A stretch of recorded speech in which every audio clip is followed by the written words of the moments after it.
Добар вечер на сите што сте овдека со нас. Мислам дека бројот не е битен. Тука сме да збориме за важноста на тоа што го прават жените во музиката и секако континуитетот. Имаме многу дисконтинуитети.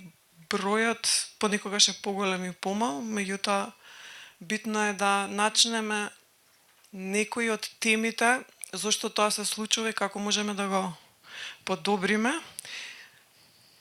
Ова е програма на фестивалот Земјотрес, женски земјотрес, Битола, фестивал на свежа домашна музика, специјално издание. До сега има 13 изданија скопски и ова е трет битолски, значи 16 издание. Фестивал кој што се реализира со поддршка во рамки на проектот Култура за развој на владата на Швајцарија, кој што се имплементира од Хартефакт фондот. Некако седнавме и размисливме со Филип Тасевски, колегата соработник, моето име е Виолета Качакова, со кој што заедно го правиме овој фестивал. Што е тоа што е битно да го поразговараме, што секако е тема на Земјотрес како платформа, не само фестивал, кој што сериозно создава простор и се бави со условите на представниците на независната музичка сцена. И рековме, ајде да отвориме едно многу битно прашање за жените во музиката, и овој пат зборуваме за жените во музиката на сцената, меѓутоа и жените во музиката позади сцената, бидејќи музиката не е само авторство и изведба, меѓутоа музиката е и сите тие продуцентски, технички, организаторски работи што се случуваат позади сцената. И мене ми е многу драго што вечерва со мене се дел од најрепрезентативните представнички на сцената од различни генерации. А сега нема да ги кажувам онака во класичен панел нивните биографии, само ќе ги представам со име и презиме, а некако ни самата дискусија ќе начнеме дел од тоа кои се што си што прават. До мене е Дина Јашари, веднаш до неа е Тејка Василевич, Елена Васова и Марија Каева. Значи ќе збориме за состојбата и условите за работа на жените во музиката и како да, ако можеме да дојдеме до едно решение или да ги спомнеме предизвиците и како би можеле да се надминат тие дисконтинуитети или исчезнување на жените од сцената. Она што мене ми беше битно за оваа дискусија, за жал многу ретко имаме дискусија во полето на музиката, сите се задржуваме на оној забавен дел. Меѓутоа мораме да сватиме дека музиката не е само оној момент што ни прави убав и крајен естетски продукт, меѓутоа мораме да почнеме, барем моја идеја е да малце испровоцираме во јавниот дискурс, да почнеме да гледаме на музиката како систем на труд и како се стига до тој убав естетски дел во кој што сите уживаме на сцената или дома кога слушаме музика. Односно да се запознаеме што се случува за сцената со целиот продукцијски, организаторски, менаџерски, емоционален и континуиран напор да се опстои во оваа професија. Исто така би сакала, бидејќи музика, кога ќе кажеме, е многу широк поим и сцени се исто така многу широк поим, би сакала малце да дефинираме од кој дискурс зборуваме, односно за каква музика зборуваме и за која сцена зборуваме. Значи овде се осврнуваме на една специфична сцена, веќе ја споменав, тоа е независната музичка сцена, која што се карактеризира со еден силен авторски печат, современа форма на музика, која што во исто време е автохтона, меѓутоа и пулсира со светските трендови, и чии представници и представнички се вклучени во целиот процес на создавање на таа музика, од самата идеја, преку продукција, издавање, промоција, и овој процес во оваа сцена е пред се доминантно самофинансиран. И зборуваме, значи, за жените како представнички на оваа сцена како музичарки, меѓутоа и жените во музиката кои што се бават со техничкиот, продуцентскиот и менаџерскиот дел од професијата. Ви благодарам многу што сте дел од оваа панел дискусија. Малце имаме набиена програма денеска, бидејќи освен Марија, сите други се зафатени или со настап или со позади сцената, така да или со двете, да. Јас направив некој концепт на прашања, мислам дека е амбициозен, ќе тргнеме, ќе видиме до кај ќе стигнеме, меѓутоа со сите вака си разговаравме дека на оваа тема треба да се збори почесто и пофокусирано, така да сега отвараме еден процес кој што ќе продолжиме во различни други формати да го зборуваме. Она што би сакала на почеток како прашање да го поставам за сите од вас е можеби најтешкото прашање. Дали е можно да се живее од музика како примарна професија кај нас во земјата од позиција на музичарки представнички и жени во музиката на независната музичка сцена. Ќе почнам со Елена. Може некој друг слово, сакај. Не, вака со тебе. Ти можеби си најмлада или не знам како сте со Дина тука генерацијски. Тука негде. Да. Значи, Елена некако да речеме пред 2 години се појави како дел на оваа сцена, меѓутоа се бавиш со музика од многу мала возраст, од детски хорови, па сериозно хорско пеење, Злата Мегленска, Проарс хорот, соработуваш со филхармонија, се соработувала со бројни артисти на поп сцената, имаш своја авторска работа, како автор веќе 2 сингла Пријател и љубов, најавуваш студиски албум, меѓутоа имаш коавторска соработка со други представници на сцената. И сега имаш еден широк спектар на бавење со музика и тоа доста професионален спектар со доста години наназад и покрај тоа што си млада. И од таа позиција, дали ти сега можеш, сметаш дека музиката може да биде твоја единствена и доминантна професија? Па јас сакам да е тоа така. И сметам доколку бидеме истрајни и се посветиме максимално на тоа дека може да си го овозможиме нештото. Јас лично работам на многу проекти настрана за да можам да си го овозможам ова главното. Така што сега за сега така туркаме. Значи сега за сега не е доминантна професија, можеш да работиш друга работа? Па да. Меѓутоа, како со текот на времето сметаш дека има можности дури кај нас во нашата земја да се професионализираш и да можеш на да, мислам дека нашата генерација, помладиве, постариве, имаме огромна желба и работиме према таа цел. Така што таа желба мислам дека ќе не одведе на убаво место. Добре е позитивно така да се гледа и сега со Дина генерацијски да се врзиме. Автор си, продуцент, композитор, со многу брз раст некако се позиционираше не само на домашната, него и на регионалната сцена. Почна со неколку синглови, EP дома и сега имаме и прв албум што излезе многу скоро, Растенија без корен, кој што доживе и свој винил издание, што исто така реткост. Дали овој развој твој брз и да речеме не само домашна регионална препознатловост овозможува реални услови за живот од музика? Има една фраза што е смислил некој паметен човек, не знам кој е тоа, ама потребни се 10 години за да станеш успех преку ноќ. И јас сум сега до 6-та година, па имам уште 4 години, па ќе ви кажам. Во моментов сум стварно благодарна дека можам да кажам дека само со музика се занимавам. Мислам, моја работа е да сум Дина Јашари, артист, продуцент, пејачка, текстописец, права музика и за театар и пишувам текстови за други луѓе, па така да мислам дека понекогаш се чувствувам како да сум некој октопод што работи многу работи, ама јас верувам во тоа и мислам во моментов можам да живеам од тоа, пак мислам со тоа што све е поскапено, пак поскромно, ама за ништо не би дала оваа слобода и љубов што имам кон професијата и би ги охрабрила сите што сакаат да се занимаваат со музика, дека треба истрајност и многу работа. Ти благодарам, Дино.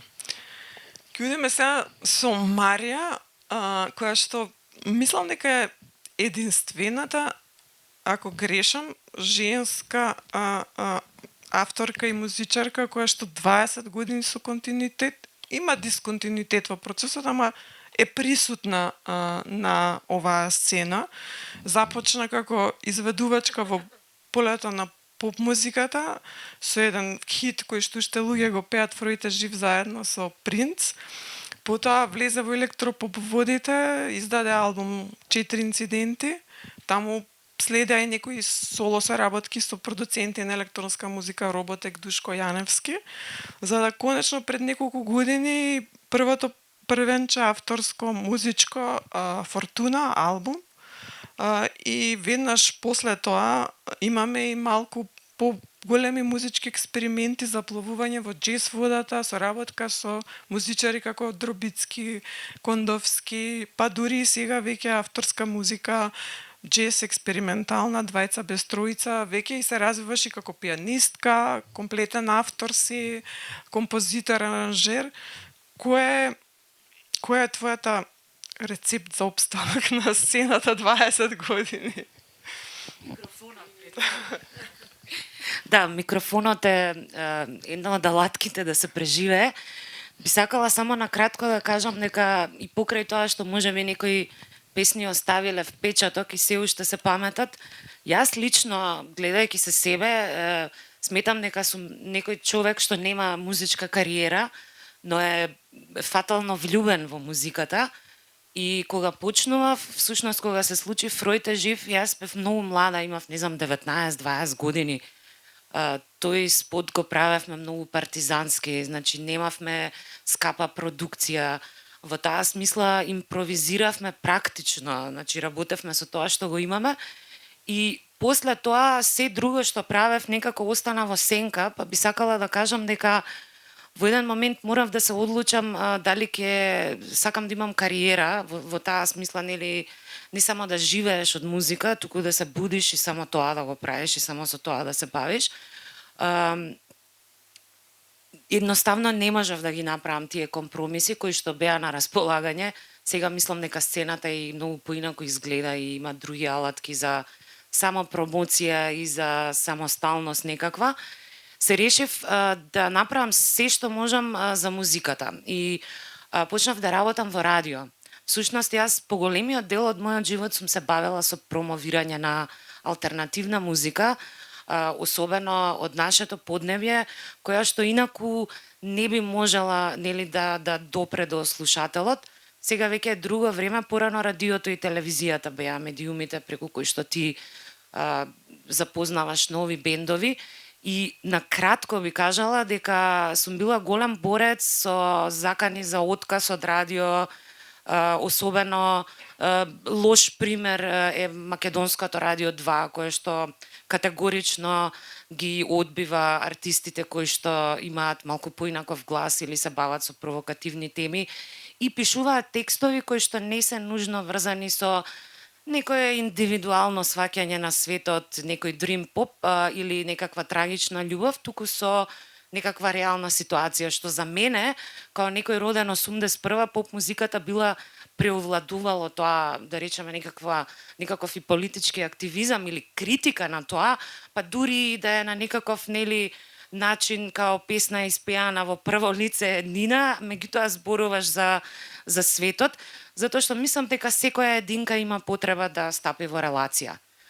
И дека музиката е еден од начините да се направи тоа.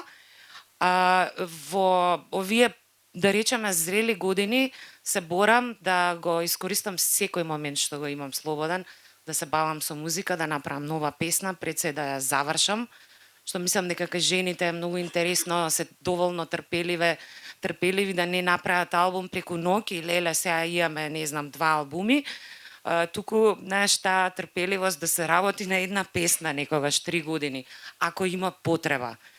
Во таа смисла, опстанокот е одговорност, би рекла, да се грижиш за нешто што треба да остане, да обстои во живот, без разлика дали е тоа твоја песна или е некаква поголема сцена, вмреженост, која што треба да добие простор и да се слушне. Сега веќе секој има свој Инстаграм профил, значи не зависиме од некои сумњиви музички уредници.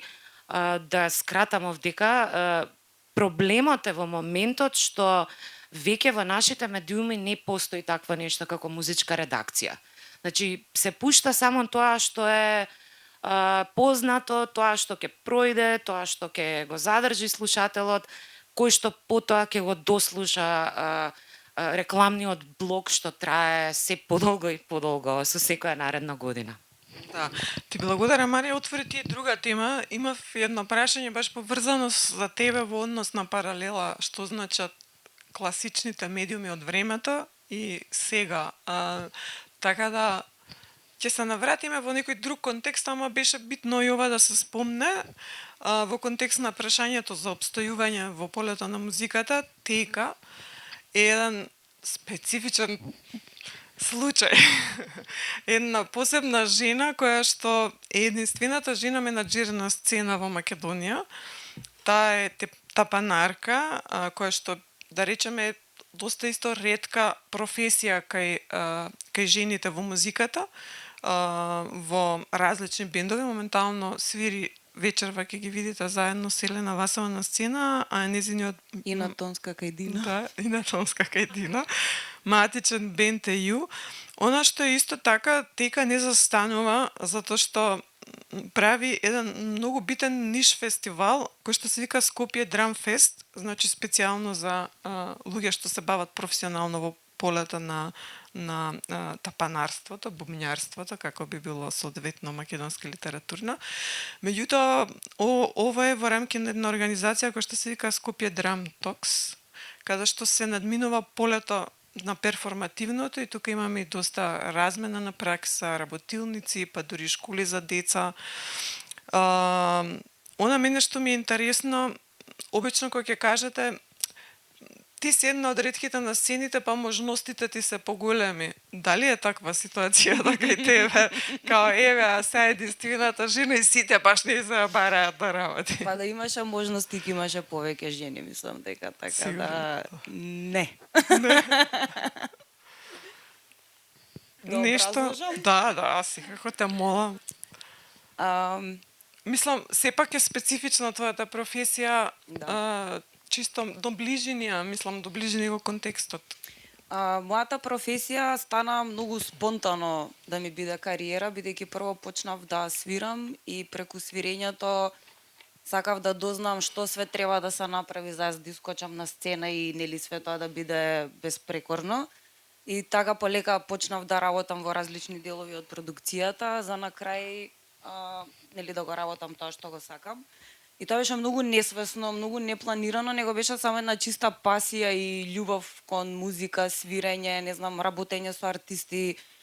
Многу ми е супер кога сум дел од патешествието на еден артист. Како едно мало супер херојче се осеќам таму негде во позадината. Атомската мрежа. Да, и заради тоа мислам дека ќе работам до колку што можам физички, бидејќи тоа е многу, мислам, тешка работа е. Кај нас нема понеделник, нема викенд, секој ден е понеделник, секој ден е викенд. Одмор и баш не постои, бидејќи во време на сезона како што почнува сега, работиме скоро до крајот на годината. Пропуштаме многу приватни работи, бидејќи нонстоп сме на пат или нешто работиме, први доаѓаме, последни си одиме, ама на крај кога ќе се заврши ивентот, тоа е она, како да речам, јаготката на шлагот и сваќаш дека тоа се едни толку убави стресови. Не секогаш, ама релативно се стресираш од нешто што го сакаш. И како што кажа Дина Преска, јас избрав ова да го правам, бидејќи мене слободата ми е многу поважна од, не знам, да бидам толку многу финансиски стабилни, да бркам некоја кариера што е наметната од општеството. Не знам, као ова си е мојот свет и тука си се трудам да створам и да оставам колку што треба и спремна сум да платам со начинот на живот. Например, кога се случи Кочани, ние изгубивме 6 месеци работа сигурно и сега тие работи не ги планираш, како што беше ковидот и такви ред други ситуации, ама се издржува и не знам, викај ура, тоа е, едно по едно. Ти благодарам. Да. Сега, мислам, би се надоврзала баш некако и логички следи тоа, а не можеме да го избегнеме колку и да не сакаме да збориме за тоа. А јас сакам да збориме генерално за тоа, тоа се институционалната рамка. Мислам, многу тоа само по себе представува една голема тема. Нема сега да одиме во детали, меѓутоа за жал, многу често само за да ја тргнат музиката на страна, ја ставаат во полето на индустријата. А за да ти кажеш дека имаш музичка индустрија, треба да имаш сериозен пазар. А ние такво нешто немаме. И сега, од денешка, целата таа институционална форма на музика пред се, да речеме, во некаква класична форма, која што постои, имаме и институции, имаме вработени со заштитени работнички права, простори за работа, инструменти со кои што можат да работат. И одеднаш имаме една цела друга сцена, која што ги нема сите тие услови, нема простори, нема студија, нема работнички права, затоа што мораш, нели, веќе спомнавме, сам да си ја создадеш работата и да си ги заработиш парите. И постојат одредени конкурси, кои што секако се тука да стимулираат одредени процеси. Меѓутоа, еве, од пред 2 години, конкретно Министерството за култура престана да финансира издавање на музика. Тоа е еден, по мене, сериозен проблем, што значи автоматски продукцијата на музиката не се поддржува, се поддржуваат генерално моментите на изведба и таа фестивизација. Вака би сакала да прашам кои се вашите искуства и какво е вашето гледање на ова прашање. Секако можеме да имаме различни работи. Не знам, еве Дина, ти мислам дека имаш моментална поддршка од Министерство, дали некој добил поддршка за издавање на албум.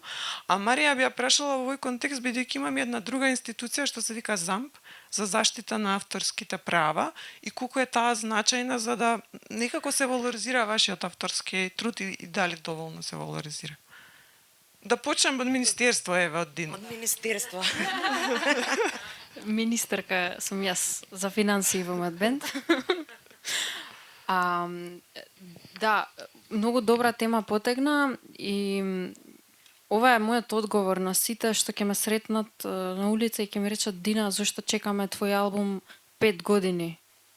Затоа што за да направиш албум потребни се пари, а пари не паѓаат од небото, мораш да ги заработиш и нема, никој не спонзорира такви нешта, немаме ни продукции како и можеме да се обратиме за финансиска поддршка. Веќе не сакам со другари да работам за без пари цело време. Мислам дека веќе е време да се работи нормално. Од Министерство, да, добив лани поддршка за соло концерт и оваа година имам некоја поддршка финансиска, што е супер, да можам да направам концерти и да не биде се на грб на мене и на Тека, пошто Тека е мојот херој за тие работи. Одговорив на прашањето? Да. Мислам, сепак битно е дека имаме годишни конкурси, се дава поддршка за музика, не дека не. Меѓутоа некако можеби малце треба просторот да се прошири во однос на поддршка во студија, во продукција, авторски надомест за работа, дека и фирми би што би сакале да поддржат. Да, веќе тоа влагаме во бизнис заедницата колку е заинтересирана, ама можеш и тој дел да го споменеш, пошто на таа линија сме, значи бизнис секторот за жал се уште не ја препознава оваа независна сцена како потентна за да може да инвестира, а тука имаме и други пречки. Сега, например, законот за спонзорство е многу, процедурите се многу покомплицирани кога бизнис секторот сака да инвестира и да добие даночни олеснување во култура отколку во спорт, например, што би бил некаков стимулирачки механизам за бизнис заедницата да може да инвестира, ама и да биде некакво освестување. Ти имаш соработка со Божина? Да, јас имам соработки со до сега со неколку брендови. Да. Конкретно еве дека сме во Битола. Божиновски го поддржа моето патување до Гронинген да настапувам на Eurosonic фестивалот. Да, многу е многу е тешко да сум имала многу обиди да побарам спонзорство директно за музика. Дали за креирање на албум, дали за издавање плоча, дали за концерт. И некако за такви нешта многу е тешко да добиеш пари. Попрво ќе добиеш за да бидеш инфлуенсер на социјалните мрежи. И јас многу често тоа го користам како начин за да заработам пари, па да ги вложам у музика. Некако не се заинтересирани или па може би има некои правила кои што не дозволуваат директно да се инвестира во музика. Што би било многу леснителна околност за нас, да си се фокусираме на нашата работа, тоа е да креираме музика и да свириме. Марија, Замп.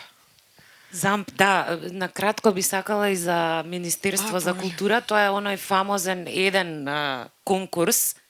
У старт мислам дека е погрешно што постои еден конкурс во годината на кој што сите можни луѓе се пријавуваат, од млади луѓе, дебитанти до големи фестивали кои што со години екзистираат. И еднаш се имам пријавено, имав многу лошо искуство, одговорите што ги добиваш од нив се многу паушални, многу се као генерирани, немаат блага веза со реалноста, има категории оригиналност, креативност и автентичност, што на крајот од денот му доаѓа исто. Тоа е едната работа и мислам дека Министерството за култура работи на некој минимум, на некакво преживување и никој, освен можеби некои поголеми фестивали, со тие средства што ќе ги добија не може да направи нешто капитално во своето творештво.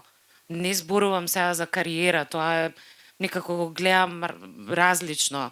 Со кариера која имаш, тука го имаш и бизнис моментот, и менаџмент, и еден куп работи. На крајот од денот најмалку се работи за твојата музика, кога си веќе некаков бренд. Меѓутоа, од друга страна, Замп е институција која што се бави исклучиво со заштита на твоите авторски права и тоа не е само исплата на средства еднаш во годината од тоа колку те вртеле на радио или на телевизија. Да, за 50 денари. Зависи кој, знаеш, има и тука некој, има и за 100, да. Но на крајот од денот Замп не е само некаква машина за исплата на пари, тоа е место на кое што ти пред се како автор ја превземаш одговорноста за твоето дело, без разлика тоа дали сега во моментов некому нешто ќе му значи, дали ќе биде емитувано на радио.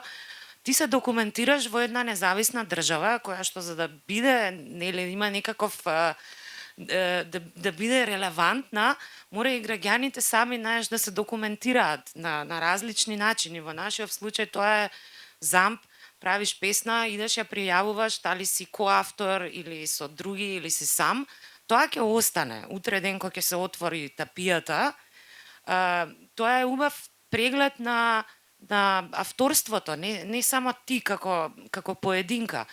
Или доколку дојде до некаков случај на некаков спор, ти си имаш црно на бело во Замп, знаеш, може и да се коригираат работи.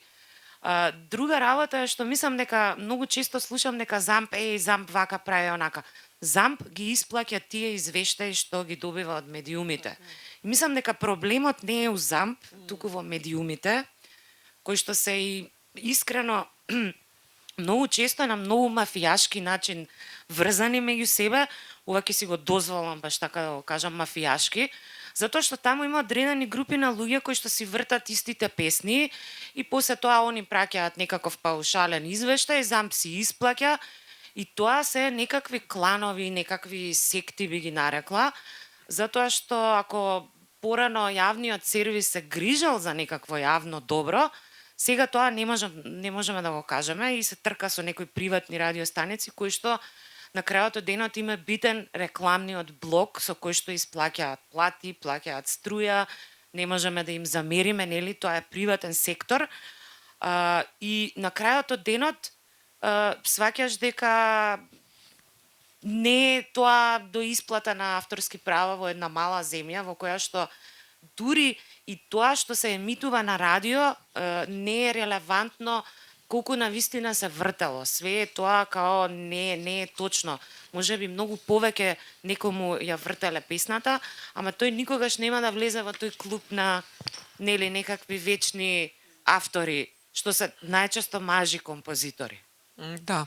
И тоа е за нас, жените сега, извини што можеби забегав, не само да твориме, туку да идеме да си ги пријавиме песните, утре да стои дека била Елена автор, дека автор Дина, дека Теа, исто иако свирала само бубањ, ако ја продуцирала музиката во живо, е исто на некој начин автор. Да, тоа е исто еден многу битен сегмент, можеби немаме време да навлизаме, пошто друга е темата во однос на еманципацијата, жените да знаат што све треба да направат, бидејќи ова се форми на нивните права, кои што ти мораш да си ги актуализираш.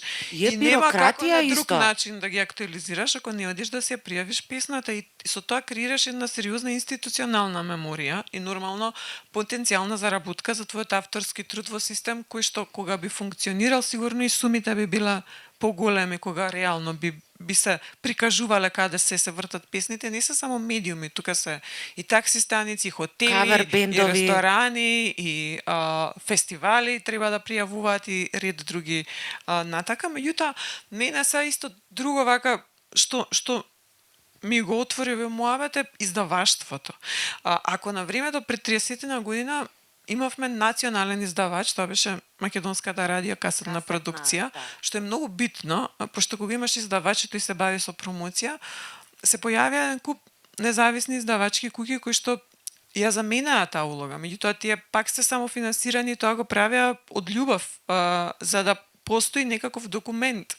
PMG Recordings има најголем број на изданија, меѓутоа тука се и Шарла и Балкан Велики имаше значаен како се вика влијание и сега сигурно има и многу други, еве 69 Records на Филип Тасовски, исто издавачката куќа. И сега веќе имаме и само издаваштво преку платформите Bandcamp, еве Дина издава и преку другиве дигитални платформи на Spotify, Apple Music. Што мислите, дали имаме потреба од дискографска куќа во онаква класична формат со потпис, со договори како што функционирале на времето од 80 или овие новиве технологии ги покриваат сите тие работи, сте задоволни од тој дел на работата? Дина? Па, јас си ги мерев кои би биле придобивките доколку би стапила со некоја продукција и сватив дека ние секако немаме тука индустрија и се викам подобро јас да ги имам сите права, што биде нека биде. Јас така си размислувам. Стварно не гледам некаква придобивка. Така функционирав до сега. Ако се случи да имам соработка со некој лейбл, пошто тука спаѓаат договори, отстапување на права, има и светски звезди кои што мачат со тоа што им се одземале правата, потпишале негде кај што не треба. А јас како човек што не се разбира во тоа, уште гледам не знам да читам такви документи, не потпишувам уште. И окей ми оди вака со само издание, баш супер ми и узнам кога ќе пријам Дина Јашари 100%, чиста работа. Елена, како е тоа? Мислам дека пред некој да потпише било што со издавачка куќа треба многу добро да се информира што ќе добие со тој документ и мислам дека без адвокат таа работа не треба да се направи, затоа што постојат одредени ризици. И во Македонија конкретно мислам дека треба да постои некој кој што би ги едуцирал младиве музичари кои што допрва сакаат да направат некаква кариера, зашто точно треба да се пази, да би било сето тоа безбедно и да се заштитени музичарите, бидејќи огромен е маркетот и мислам дека секој сака да заработи од тебе, што е многу зезнат момент. Мислам дека имаш што да кажеш. Не знам, ја више се погубив. Стално имам што да кажам. Чекај, Прво мислам дека дигиталните платформи на некој начин се не ти ги земаат конкретно авторските права, ама ти исплаќаат некои смешни суми што исто и од лейбл ќе ги добиеш мање више. така да нема некоја преголема разлика. Мене ме нервираат артистите што упорно се промовираат на тие платформи што, например, да, Spotify е најслушана платформа во моментов, ама па и нема потреба да се става све на Spotify, додека Bandcamp има многу подобар дил за артисти. И сега, ако сите тргнат во некоја таа насока, да речеме поголема маса на артисти, сам да кажам и во нас е моќта, не е само во тој аспект, а од друга страна музичарите мора да го научат бизнис моментот, пошто не е само музика и никогаш нема да биде само музика. И тоа треба да си го разберат некако дека е битно за нив, а не дека они се продаваат за да влезат во бизнис, пошто многу одстапуваат, као не сум ја бизнисмен, јас сум музичар. Да, во ред, ама додека стигнеш некој да се грижи за тебе и нели имаш лице што може да ти помага за истото, ќе мораш да ги научиш работите сам, зашто секој ќе дојде и ќе те мафта како сака, буквално. А тоа е честа пракса, барем јас тоа го гледам преку мојата работа, колку не се пази што се потпишува и што значи. Ако го разбираат, не се информираат што значи тоа, него кај треба да потпишам и само потпишуваат ствари. Не ги читаш. Да, и после тоа, нели, вака мислев, така мислев и настануваат дополнителни проблеми. Толку сакав да кажам. Да, добро, битно е, мислам, на иста Јас се линија вратив сме во дека времето малце. е битно образованието и дека ни фалат информации и знаења. Да, во мене не ми оваа беше јасно зашто, например, на академииве музички Нема ги и такво. спремаат толку да бидат добри музичари и све и свачага, а нема, например, еден или два предмета за истото, као бизнис и менаџмент, Да. као не мора они секоја дупка да ја знаат, ама основните, нели, права, закони што се, не знам, не збориме само за тоа. Рајдери не ги учат да прават артистите. Да почнеме од таму, значи како да се однесуваат кога ќе дојдат на тонска проба, каков да им биде пристапот према техничари, што треба јас сега да правам со тонацов, што треба јас да правам со некој што доаѓа беклайн да работи. Знаеш, има многу повеќе од тоа него само да свириш. Да, и зависно кој жанр на музика, Да. значи било да си класичар, Нема врска. поп, џез, да. Стварите секаде, мислам. Да. За секаде треба некаков менаџер. Маре. Јас се вратив малку во некои постари времења, кога издавачка куќа значеше, не знам, можеби нешто друго. Колектив. Да, тогаш немаше социјални медиуми, медиумите беа радио, телевизија, некои магазини со кои што сме растеле. Во таа смисла издавачката куќа, доколку таа ти овозможува инфраструктура, ти да го материјализираш, да ја материјализираш идејата за албум, да ти обезбеди студио, да ти обезбеди музичари, session musicians, значи ако не се работи за некој авторски бенд. Порано мислам дека тоа значеше повеќе издавачка куќа, или се уште значи во некои земји каде што можеме да збориме за пазар или за индустрија, па и ова ти што го кажа, каде што тоа има логика ти да бидеш образован што значи издавачка куќа, не значи тоа некој да ти го земе целиот труд и не знам да го стави на некоја платформа и да не знаеш, мислам, која е релацијата. Иако се слагам и со Тејка, Bandcamp или Spotify, некои ги прават и двете, ама сепак мислам дека издавачка куќа е добра кога станува збор за градење на сцена.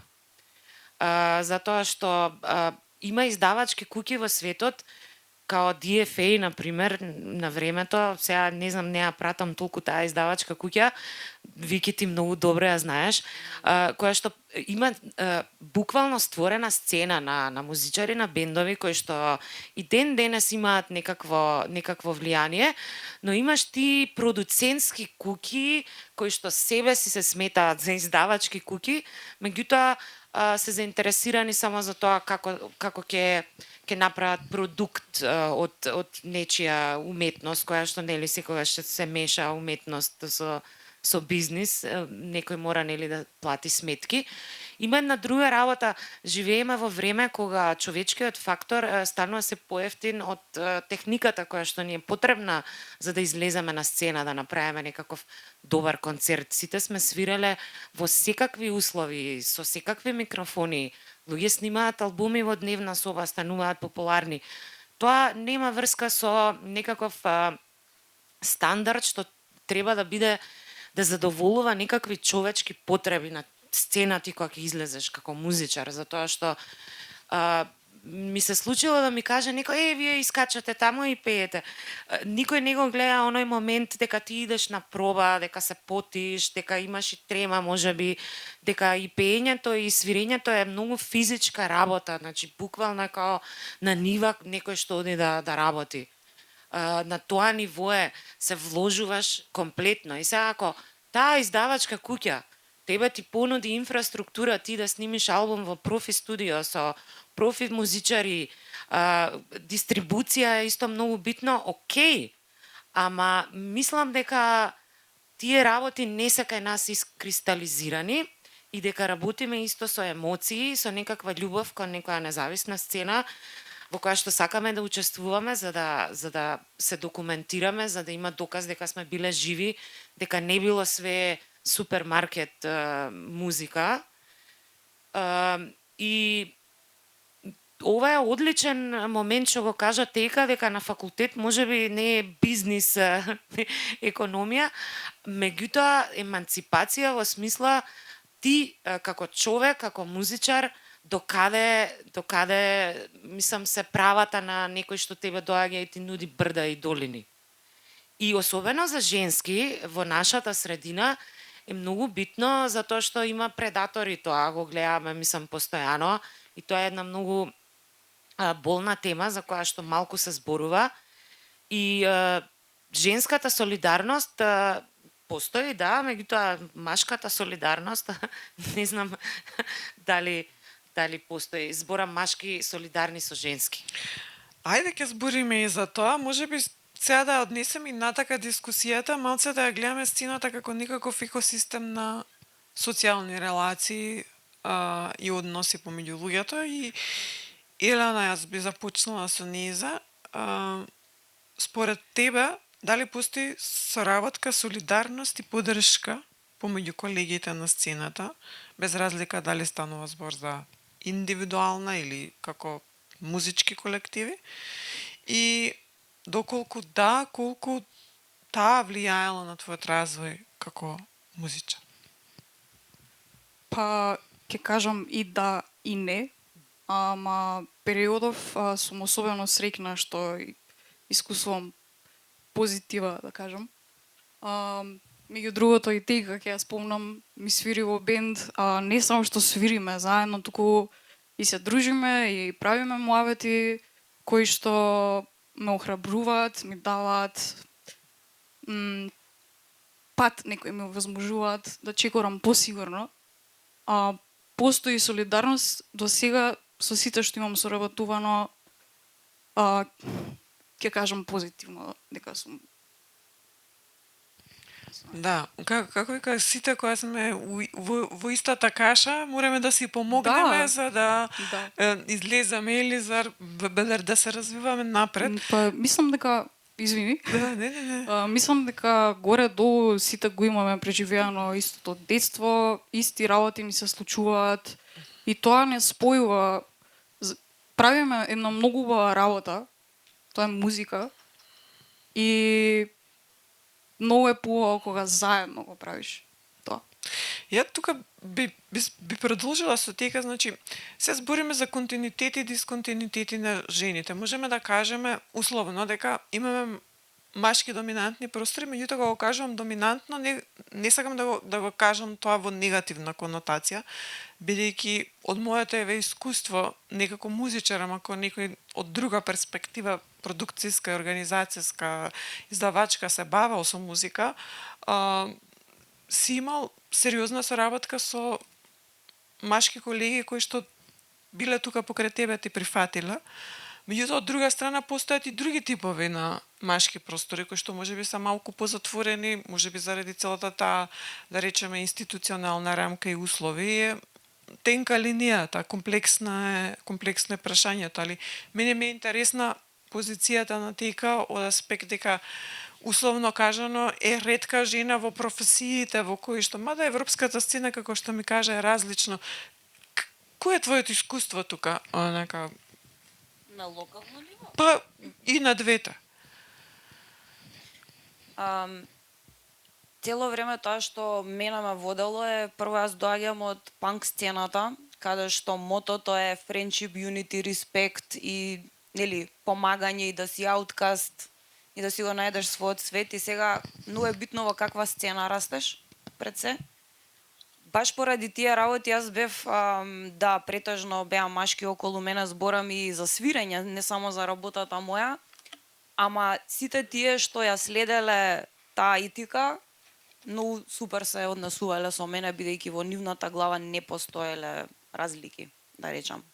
Од друга страна, тоа што можам да работам оваа работа е, сватив дека како жена факта дека треба повеќе да се докажувам, ама од друга страна, ако си ја знаеш работата што ја правиш, никој ништо не ти може. Уствари, тоа е твоето најголемо оружје.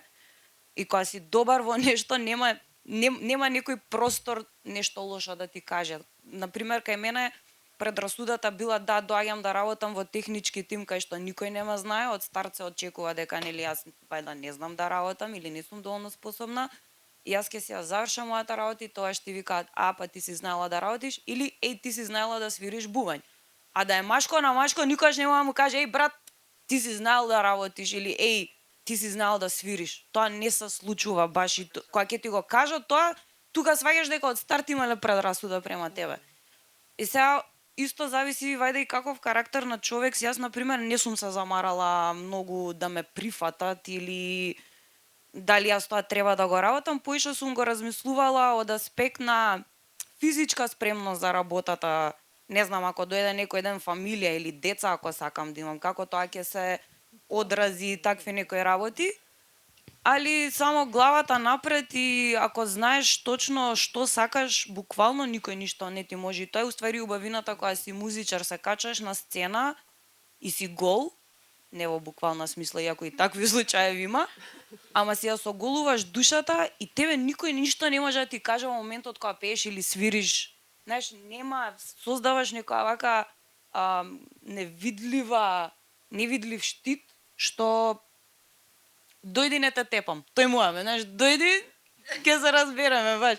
Не знам, убаво е. Али факт е дека многу зависи од тоа со какви луѓе си опкружен за да добиеш таа поддршка. Сега, мене ми е интересно да ја погледнеме ова прашање и малце само рефлектирачки, низ призма на нашето огледало. Колку жените често или нечесто знаат да бидат охрабрени или обесхрабрени, да превземат целосна одговорност, да се позиционираат, да ја завземат сцената, што ги плаши.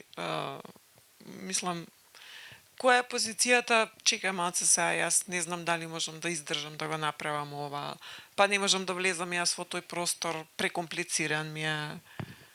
Па добро, тоа е пак ќе кажам зависи од карактерот, сега колку сакаш ти да се бориш за истото. Прво, луѓето што работат во продукција се луѓе што се болно влюбени во истото. Ова не можеш да го работиш ако ти е никој не иде да работи во музичка индустрија ради пари, пошто тоа не постои. Мислам, не постои, ама треба ептен да влезеш во тој бубањ кај што само ќе газиш поише и поише, што е многу тешко. Конкретно, на пример, мојот успех надвор многу поспоро ми се движи, бидејќи правам еден чекор голем напред, ама се враќам 100 назад кога доаѓам тука. И сега ми отиде мислата, не знам што сакав да кажам, ама ќе ми текне во меѓувреме. Што зборев? За европскиот пазар. Не, пред тоа. Не знам како, што сакав да кажам. За вклопувањето, уствари и храброста. Тоа сакав да кажам дека прво за оваа работа да работиш не е за секој и тие што работат се стварно луѓе што сакаат таа работа и затоа ти успеваат. Имало многу, на пример, има деца што ги интересира да работат продукција и кога ги земам, они не можат на првиот бенд на Тонска да издржат.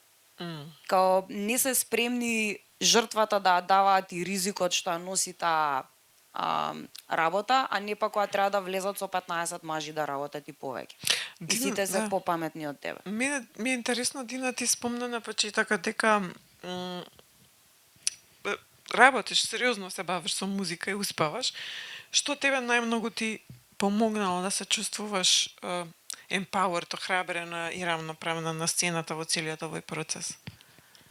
Мислам дека и генерацијски сум се родила некако во право време и меѓу правите луѓе. Вака последниве 4 години цело време патувам низ Балканот и комуницирам и со колеги и колешки.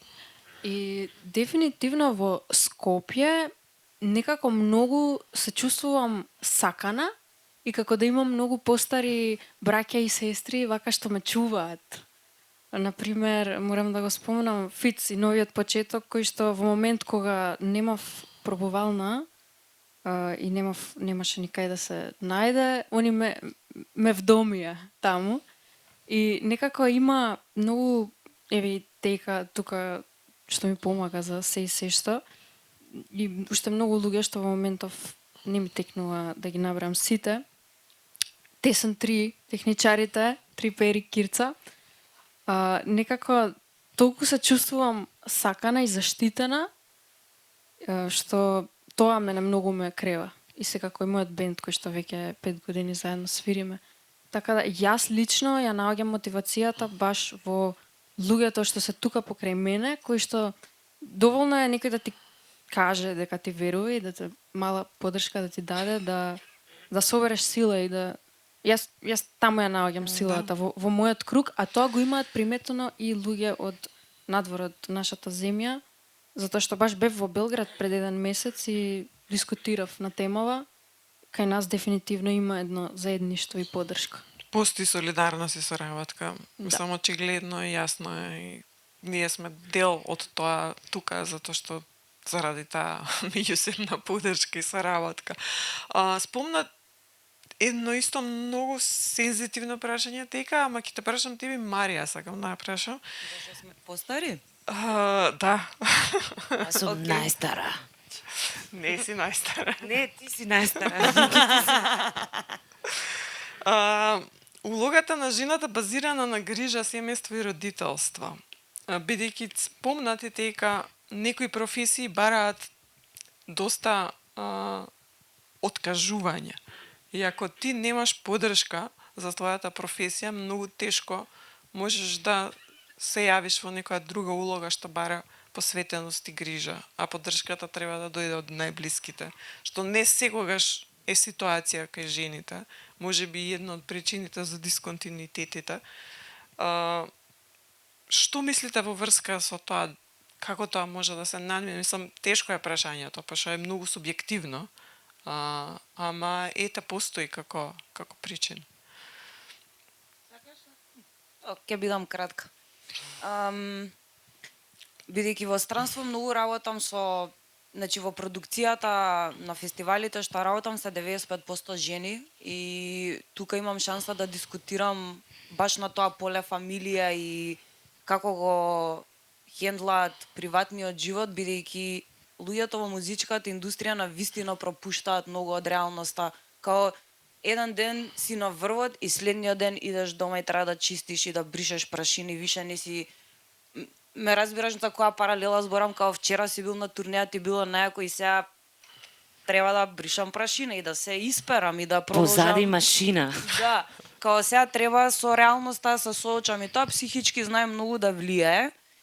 И, например, доста колешки не се осудиле да имаат деца, баш поради тоа што кариерата им е важна, не дека би избрале кариера преку фамилија, него едноставно кариерата носи многу отсутност и сега пред се треба да имаш нели во столбот, да речеме да имаш партнер што ти го разбира филмот, што ќе може да ти искочи во пресрат, што ќе биде окей, ти да си на пат толку долго време со мажи, нели во присуство на многу мажи и такви работи, а во поглед да станеш родител, прво ние претежно сите работиме фриленс. Ние немаме породилно, ние немаме редовни плати кај што ние можеме да обезбедиме еден сейф систем за нашите деца.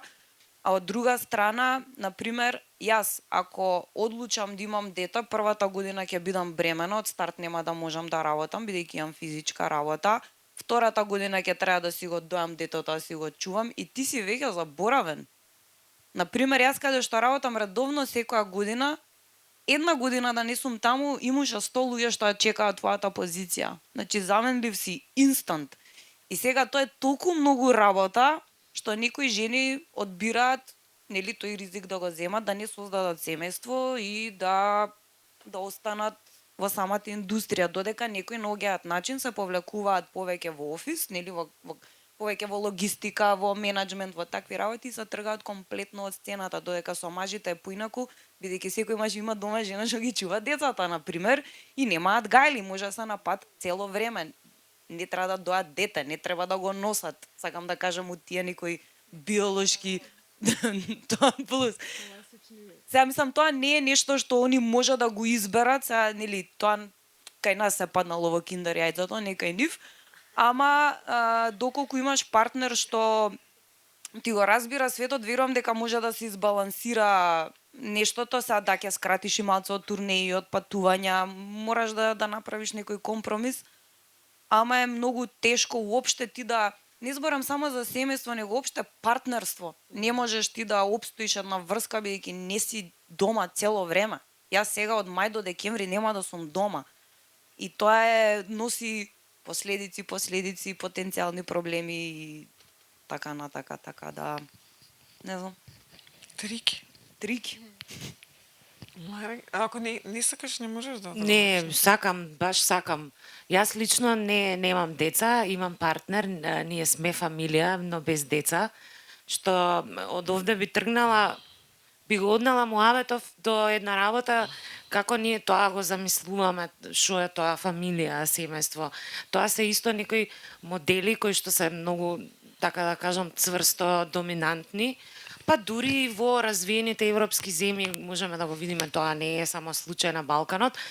Што значи, не знам, совршено детство за детето, да не му фали ова, да не му фали она, да не зборам за тоа дека особено на Балканот поддршката од баби и дедовци, од родители кога станува збор за деца е замена за, мислам, за социјална држава. Во нормални држави ти имаш секакви професии, знаеш, не е само музика, може би си хирург, мислам, и тогаш имаш трета смена и не си дома и не спиеш и не знам. Има секакви професии што не можеме да си ги замислиме, кои што се косат со тој некој традиционален модел на семејство, на фамилија. И пак ќе кажам, тоа фамилија е која има деца. Све друго, као партнерство, тоа дечко и девојка, не важи тоа. И во таа смисла, да, многу е битно партнерот да разбира каква ти е професијата, без разлика дали си музичар или си некаков истражувач и иде 3 месеци на Антарктик, че има секакви приказни. Партнерството е многу битно во таа смисла да и ти се вратиш малку на земја, особено после концерт. Нели не дека тоа е, мислам, неверојатна доза на адреналин кога си на сцена, па дури и да е помал концерт со помалку публика, не си гол само, него буквално се даваш себе си. И треба да доеш следниот ден да станеш, да измеш садови, да направиш доручек, да пуштиш масичина за перење. Еден обичен човек си само да, всушност, освен ако не си некој, нели, као попстар, па не знам, имаш дадилки, па и за куќето има соба и хотел, ама тоа се исклучоци. И ја мислам дека има и други модели на како тоа деца може да растат, особено деца со родители кои што имаат необични професии, кои што не влегуваат во некакво работно време од 9 до 5, порано беше од 7 до 3. Јас кога растев, па имаше време и ручек да се направи и се. Мислам дека е возможно доколку некој сака да има порив за родителство, што не е, нели, никој не ти става нож под грло, е компромис и е одлука со која што мора после да се носиш. Мора после да живееш со тоа. Се е ризик. дури да работиш негде во некоја фирма од 9 до 5, па може и трудна да си да те отпуштат. Сам има случај. Особено во оваа професија, едноставно треба стварно да бидеш храбар да се бавиш хардкор со тоа и да имаш дете, и да бидеш мајка. И да го имаш правиот партнер за тебе. Да, особено можат и партнерите да се грижат за децата, не е само дека жената е тука главниот родител. Да, супер, фала што прашањето е доста, како да кажам, приватно, ама не е добро е да се зборува и за тоа, пошто сепак има одредени предизвици кои што треба да прозвучат малце во јавниот дискурс. Не е приватно прашањето, ама и е многу општествено, затоа што, знаеш, сите не засега, сите, нели, на некој му се случува да стане родител, не се кајки. Некој се одлучува да не биде, некој се труди да стане. Тоа, знаеш, е приватна приказна, меѓутоа е многу јавно добро да се зборува за тоа. Добро. Јас сега би отишла малку надвор од границите на нашата држава. Што тоа значи за вас како музичарки, не само музичарки, жени во музиката, можност да се работи надвор, да се биде виден, да се биде чуен? Па би почнала со Елана. Минатата година ти беше победничка, односно носителка на Милан Младеновиќ награда, што е сериозно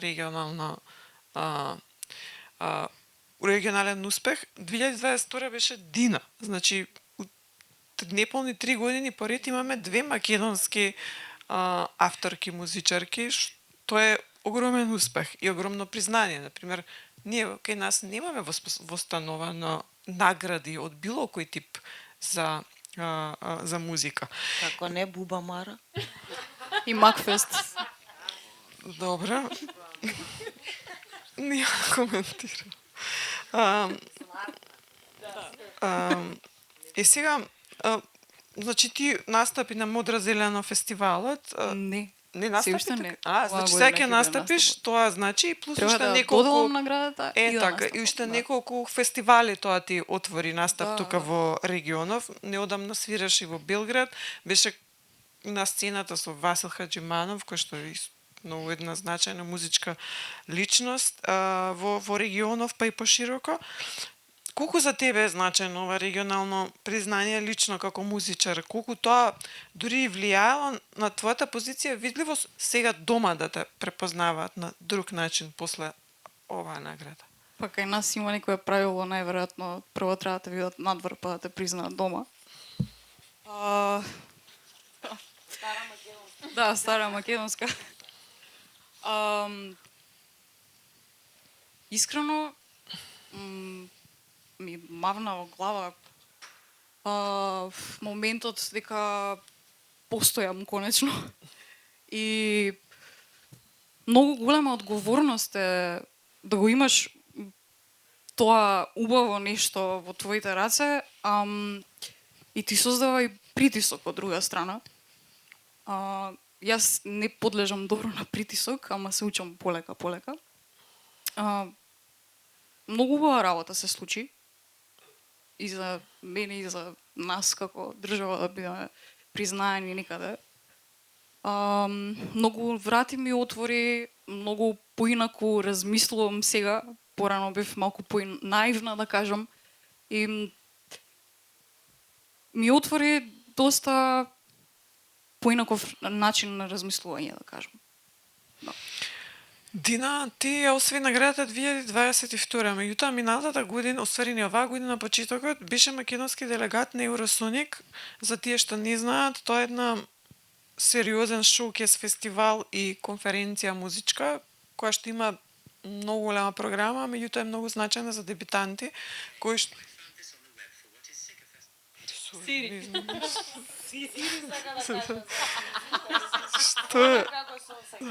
што е многу значајно, бидејќи тука веќе имаш шанса да настапиш пред сериозни делегати од цела Европа кои што се како се вика букери на фестивали, на концерти и ти беше селектиран македонски делегат. Тоа е огромен успех. Имаше една сериозна регионална турнеја која што неодамна заврши, сега продолжуваш со концерти. За тебе дали оваа регионална и европска сцена нудат повеќе можности од домашната? Која е разликата? Да. Многу е убаво да знаеш дека како музичар можеш да функционираш и надвор од Македонија. Мислам дека тоа што мене ме одржува во живот е тоа што постојано патувам, низ Балканот особено. Постојат и вакви шоукейс фестивали како Eurosonic, кои што се супер за да отидеш и да видиш како е во Европа и во светот, бидејќи тоа е најголемиот шоукейс фестивал. Многу е добро да видиш и да собереш искуство. Разликата како стојат работите надвор и тука. За тебе лично твојата перспектива? Да, тоа што приметувам е дека сегде кај што патуваме, за низ Балканот, Србија и Хрватска, и во најмалото место, најмалото клубче, во најмалото градче кај што сме свиреле, сме имале супер услови за работа. А сега во моментов кај нас, ако сакам да правам соло концерт, треба да ги измислиме условите со тек. И тоа многу кажува. Мислам, ова е веројатно резултат на мешање политика во култура. Пред многу скоро можев јас во МКЦ да се појавам и да имам концерт, да договорам концерт и да се грижам за работите што ја треба да ги завршам, а сега во моментов нема никакви услови и треба сами од нула да градиме сцена, да тука може би тека поише би знаела да каже што се треба да се направи, ама јас имам минимум 5 панични напади за да организирам концерт, што не би требало да се случува. Да, имам научен, еве ги, овие се тие дисконтинуитети. Наместо да почнеме од негде, градиме и само тоа да се стабилизира, ние имаме сериозни синусоиди на нешто што веќе е воспоставено да оди доле. Па онда да го враќаш на нула, за да не знаеш кога ќе биде следниот пат надоле. Дека твоја перспектива, меѓутоа о перспектива, значи ти си член на една многу битна мрежа. И мрежувањето е тука игра клучна улога. Имаме мрежа што се вика Women in Live Music и тоа е европска платформа и онлайн заедница за жени што работат во музичката индустрија како инженери за звук, тур менаџери, оператори на светло, менаџери на сцена. Еве на двете работи што значи да си дел од ваква мрежа и колку тоа тебе ти помага во однос на твојот личен професионален развој и проекти развој и во однос еве на овие синусоиди што ги спомнавме претходно. Па, например, оваа организација, јас извесно време бев представник за Балканот, бидејќи овој район не беше застапен воопште на ова поле. Сега сум само обичен член. Тоа што ми се свиеше кај оваа платформа е што прво нуди поддршка на жените во што работат позади сцена, ама не е тоа сега ние си правиме муабети колку ни е тешко, него на пример имаш Facebook група каде што не знам некој пишува одам прв пат на Nightliner турнеја. Што треба да направам? Имате ли некои совети? Не ми работи миксеров. Дали има, сакам да кажам, има толку различни теми што се зборат од технички аспект што е поврзан со работата до ова што го зборевме за мајките. Не знам, дали има некој бебиситер за на турнеја да дојде да ми го чува детето, како, не знам, како го хендлат. Мислам, секак баш онака поддршка во буквален смисол на збората. Самата организација исто прави плюс едукација каде што ти можеш да се надоградиш во својата позиција, што јас пробав да го направам за кај нас на Балкан, ама беше многу тешко бидејќи нема жени што го прават тоа, а јас не сум во можност сега да одам низ Балканот и да ги барам и да ги обучувам, бидејќи членувањето е све на волонтерска база, ова е волонтерска организација и сите сме баш онака од мерак таму од љубов баш. И сега, например, тоа го нема кај нас. Во тој поглед е малце така потешко. А ова што го спомнавте за просториви, за условите, кога станува збор за простори, знаеме дека секогаш убавите места се на метак одма да ги срушат. И од една страна тоа го гледам и како природен процес до негде и треба да се случува тоа до некаде, бидејќи се раѓаат нови простори. Со тоа што замре МКЦ, независните музичари колективи активира некои други простори што претходно не биле активирани. Сега да, не е тоа клуб за 500 луѓе, не е тоа денсинг салата или кино Фросина, ама се осеќа некоја нова крв, некои нови размислувања, некои нови ставови. Не знам, например, джез за чудаци, тоа што се развива буква, тоа е нереално. Мислам, го гледам во многу позитивна смисла. Тоа не би се развило во МКЦ, мене ако ме прашате. Мислам, не знам дали би не знам дали би се случило тоа воопшто, така да претешко е, претешко е тоа што го спомна Дина, што све треба да измислуваме. Јас со мојот фестивал многу си имам соочувано со такви работи, бидејќи јас носам странски бубњари исто како локални, каде што се бара, например, одредена опрема што ние уопште ја немаме тука. Не знам, треба да ја земаме од надвор или јас треба да склапам некои изуми за тоа да изгледа како што го побарале. И тоа многу те демотивира во тоа што го правиш. Тука би се наврзала на кратко и за муаветот за Министерство за култура. Јас веќе не го правам, например, фестивалот, бидејќи спонзорството го нема, а јас веќе 2-3 години тоа го финансирав од својот џеб. Значи, целата работа што ја работам во текот на годината за Леп, јас левот уствари го давам во мојот фестивал, за да го направам на еден левел што ќе го стави, да речеме, Скопје или Македонија на мапата за таков вид на настани, каде што јас можам да нудам и диверзитетна програма и да се креваат сите тие ствари на некој по голямо ниво. Може би забегав малце, ама сега така ми биде. Овакво, јас да, Марија сега може би не толку многу концентрирано искуство надвор од земјава, меѓутоа имаш живеено речиси 10 години во континуитет во Германија и во тој период сигурно си се запознала со условите на тамошната таму сцена и мислам може се бавеше со куклен театар и тоа е дел од, да речеме, некаква креативна пракса. А твоја, кој е твоето искуство во однос на тука и таму и можностите? Прво таму за воопшто да организираш некаков концерт или нешто мора да пријавиш во општина, затоа што као што кај нас има кавер бендови, тоа таму не постои, дури и да направиш таква свирка, прво мора многу дебели пари да платиш за тие 10 песни што ќе ги свириш. И од таа гледна точка е многу добро организирана, значи ти немаш сега што сакаш да правиш. Технички, особено Германија, знаеш, дури и да немам некакво искуство сега да сум била на некој фестивал у бекстејдж да видам како функционира тоа, нивото е врзано со некаков стандард. Значи не мора ништо да се измислува, само треба секој да си каже што му треба и тоа е обезбедено. Тоа е што се однесува до техничкиот момент за кој што ја не можам нешто многу да зборам, иако да, знам што се кабли, работа ми и софтвери, ама не во таа смисла као тека.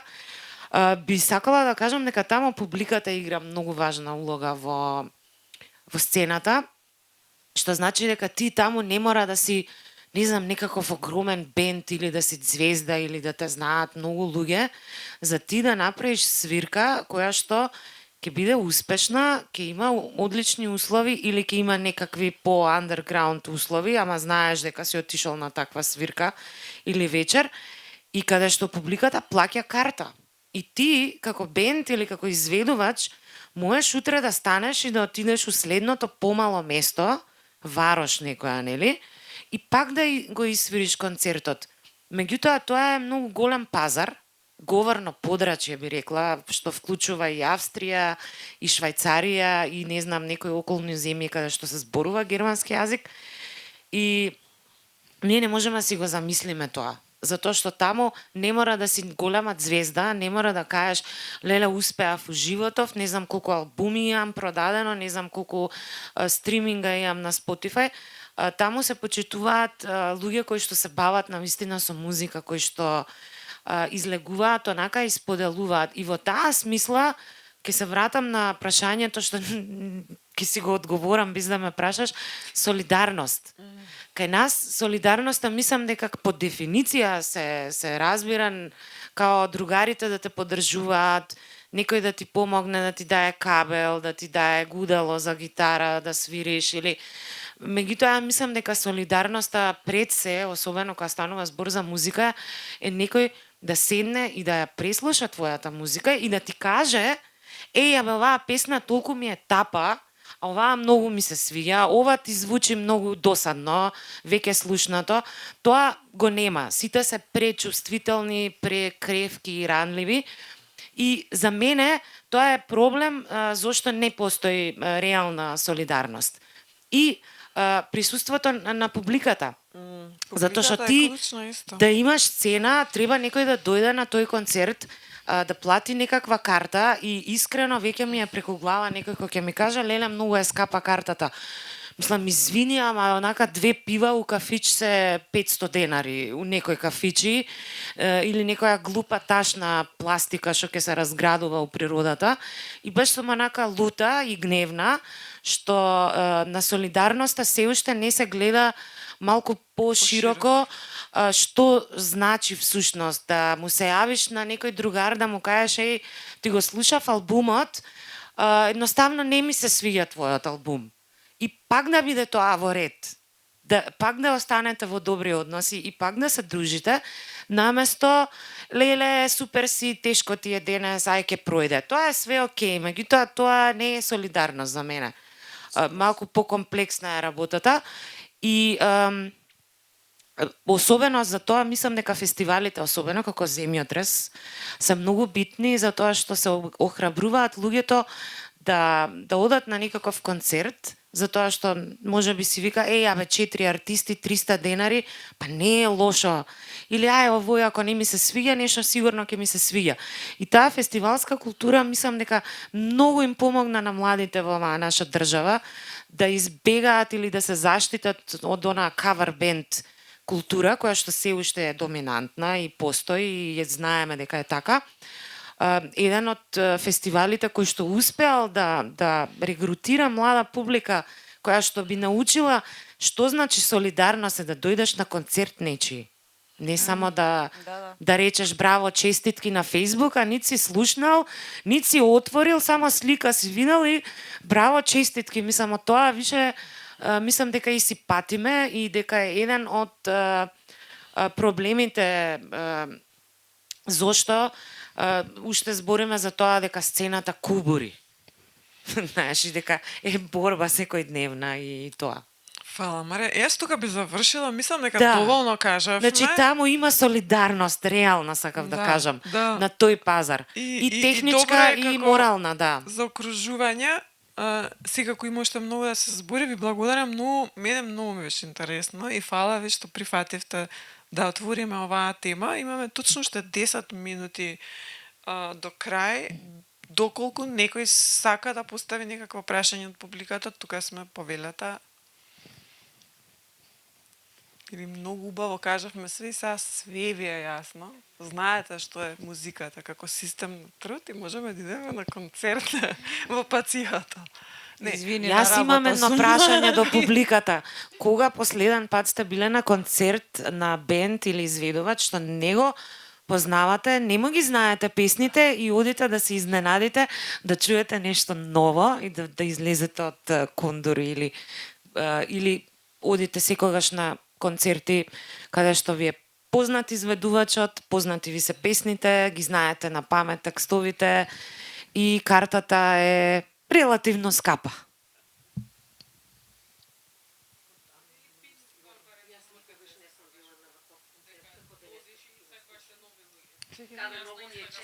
Извинете, само една по една, зборите двете во исто време. А да, имаше Да. сака да подадам микрофон.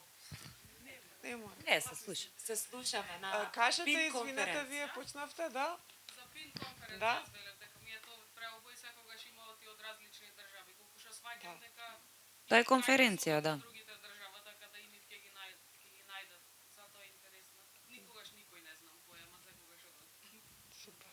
Повелете вие и И јас викам прв пат сега идам на ваков концерт како што ќе биде денеска. За Дина Јашари имам слушнато и ја имам слушано на телевизија. Другите искрено не ве познавам, меѓутоа многу ми беше убава оваа вечер и Ќе продолжиме вечерта. да, иначе идеме специјално од Штип тука.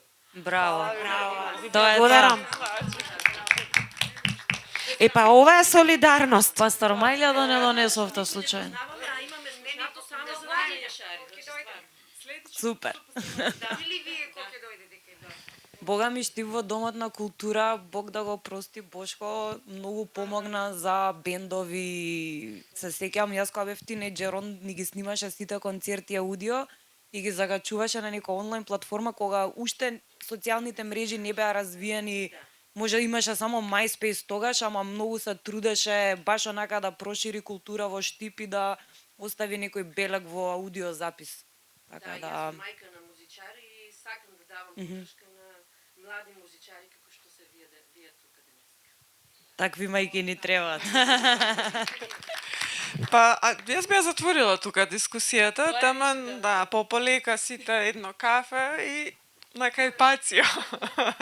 Фала ви многу што дојдовте, многу ми е драго дека тука бевте со нас и внимателно не слушавте, односно ги слушавте овие прекрасни дами представнички на нашава современа музичка сцена. Благодарам. Фала ви. Фала Вики на поканата. Фала на земјата. поканата, Вики.